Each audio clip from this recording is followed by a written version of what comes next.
Nobody remembers exactly who said it first. That is part of the problem with certain sentences. They travel faster than their origins, detach from the person who spoke them, and become something larger, something atmospheric, a belief that a locker room holds collectively without anyone needing to say it out loud anymore. But in the winter of 2006, inside the visiting team's corridor before a game in Dallas, someone said it out loud. "You can't guard me," not whispered, not muttered under breath, but said with the particular confidence of a man who had reviewed the evidence and reached a conclusion he considered settled. The words were directed, intentional, delivered with the casual certainty of someone who believes that certainty itself is a form of preparation. The someone was a player who had every statistical reason to believe what he was saying, and the someone it was said to was Kobe Bryant. Kobe did not respond. That was the first thing people noticed who were close enough to witness it.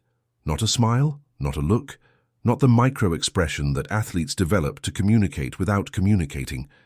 He simply absorbed the sentence the way certain surfaces absorb light, completely without reflection, without sending anything back.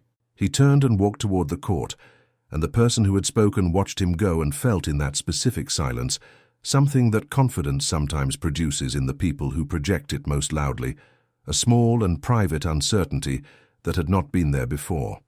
To understand what happened that night, you have to understand what Kobe Bryant was in the winter of 2006.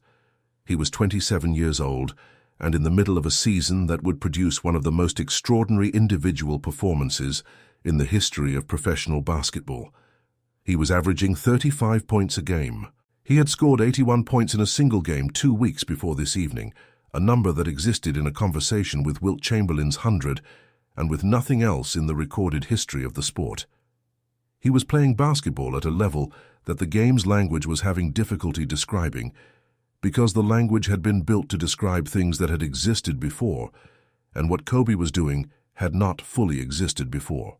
None of this was the reason the sentence was said to him. The sentence was said because that is what competition does, because the highest level of any sport produces a specific kind of psychological warfare that operates parallel to the physical contest. The man who said it had his own considerable evidence to present. He was a good defender, legitimately and measurably good, the kind that coaches built defensive schemes around. The confidence behind the words was not empty. That was important. Empty confidence produces a different kind of game. This was the other kind. Phil Jackson had a routine before games that his players had learned to read the way sailors learn to read weather. The quiet before the Dallas game was a specific kind, the kind that meant he had looked at the matchup and decided that the most useful thing he could offer was the space for Kobe to be entirely himself. He gave his instructions, covered the defensive assignments, and then stopped and looked at Kobe for a moment longer than the others and said nothing additional, and Kobe nodded once, and that exchange contained everything that needed to be said between them that evening. The first possession set the terms. Kobe received the ball at the wing, the defender immediately in front of him with the body language of someone who had prepared for this, who had watched the film and identified the tendencies. There was a half-second exchange between them that contained the entire compressed history of what had been said in the corridor.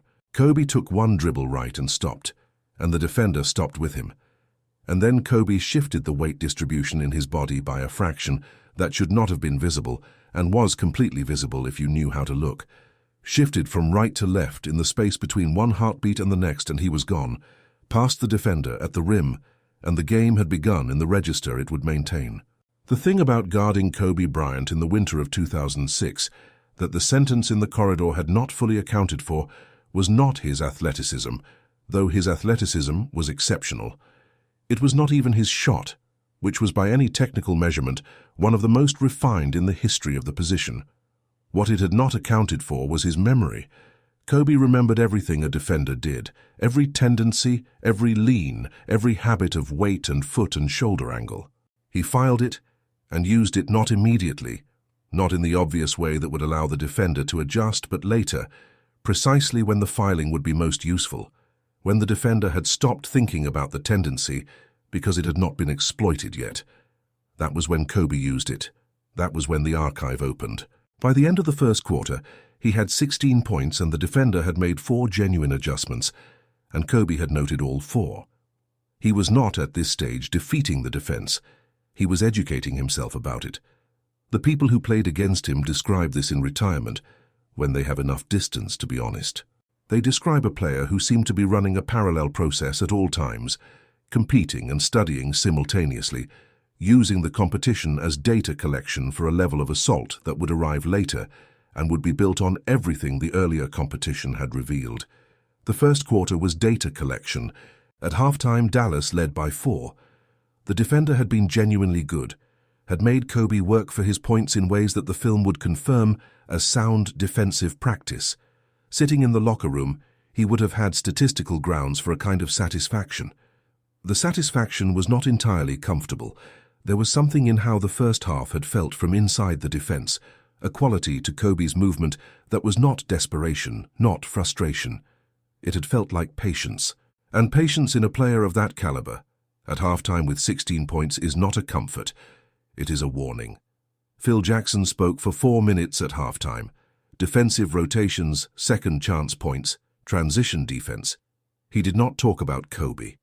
He looked at him once at the beginning, and Kobe was sitting with the stillness he carried into second halves of games that mattered, the specific internal gathering that Phil had learned to recognize over years as the moment before the moment. He moved on to the next topic. The third quarter began and the defender came out with adjustments constructed at halftime, the results of 12 minutes of review. They were good adjustments, addressing 3 of the 4 tendencies he had identified and closing 2 of the angles Kobe had used most frequently. Against a different player, they would have been sufficient. Against Kobe Bryant in the winter of 2006, they were sufficient for approximately 3 minutes, which was how long it took for him to recognize them, catalog them, and identify what they had created in their closing.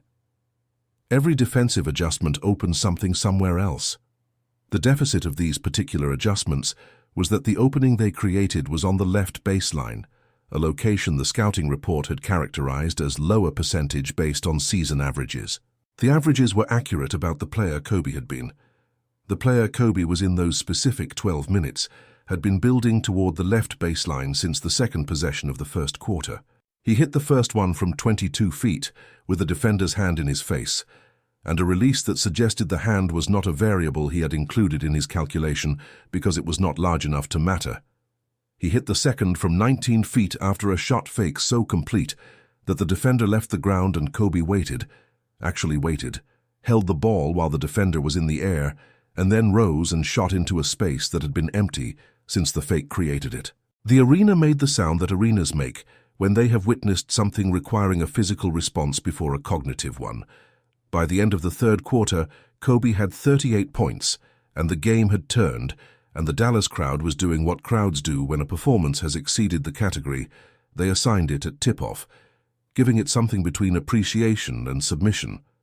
The defender had not stopped competing. That was important and true and should be said clearly. He competed for every possession with the full commitment of someone whose pride would not permit otherwise. He was simply encountering a version of the game that his preparation, however sound, had not been built to contain. There is a specific moment in games like this one that does not appear in the box score, when a defender who has claimed something and has been answered understands that the answering is complete. It is not dramatic. It does not announce itself. It is a quality in how a player moves between possessions, a slight reduction in the forward lean, a half-second delay in closing out that would not be visible to anyone who had not been watching closely for the entire game. Phil Jackson saw it from the bench in the 3rd minute of the 4th quarter and said nothing.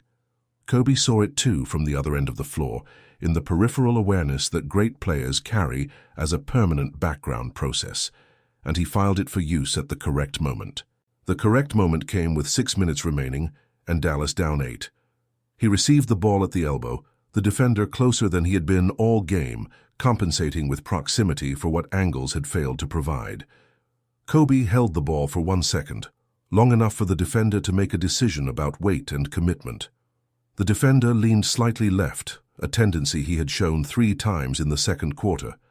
Kobe had noted it then. He had not used it until now. He went right, past the lean, past the commitment. and finished at the rim with the authority of someone completing a sentence they had begun composing hours before the game started. The arena went to the kind of quiet that is louder than noise. The defender stood at half-court, and the expression on his face was the expression of a man who has understood something that will take a long time to fully process.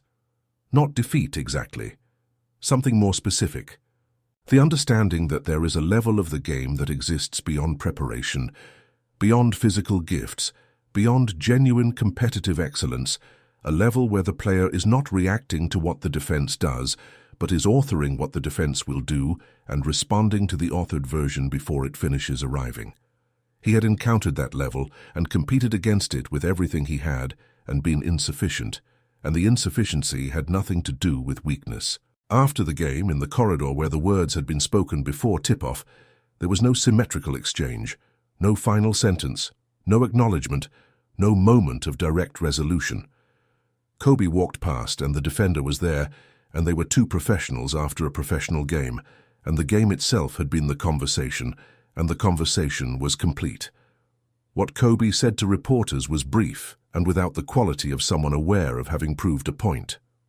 He talked about his teammates, about execution in the fourth quarter, about Dallas's defensive adjustments which he thought were intelligent.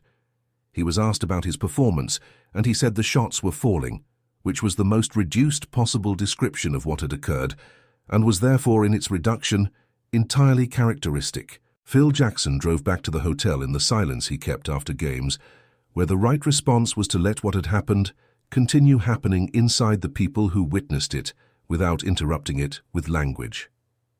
He had coached enough basketball to understand the difference between a player who is great and a player who is great in a way that changes the meaning of the word. He wrote 3 sentences in his coaching journal that night. The third one was, "He does not play to answer the question. He plays until the question no longer exists." The sentence spoken in the corridor before the game was never publicly repeated by the person who said it.